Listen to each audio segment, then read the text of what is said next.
पिछले 2 महीनों से नासिक जिले के डिंडोरी तालुका में जारी बारिश के कारण किसानों का नुकसान हुआ। इसे लेकर डिंडोरी लोकसभा से सांसद भास्कर भगरे की प्रतिक्रिया सामने आई।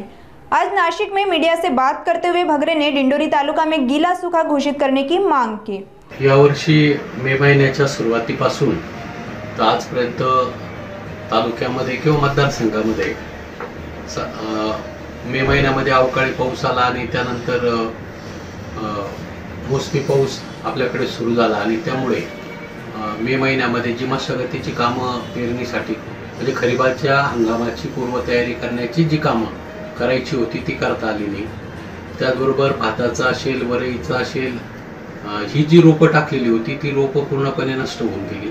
त्याचबरोबर कांदा पीक काढणी चालू होती उन्हाळ कांद्याची, तर बऱ्यापैकी कांदा हा शेतामध्ये राहिला, काढणीचा केलेला कांदा वाफ्यामध्ये राहिला किंवा साठवणूक केली आणि त्यामुळे तो शेतामध्ये साठवणूक केलेला कांदा हा पूर्णपणे पावसामुळे नष्ट झाला।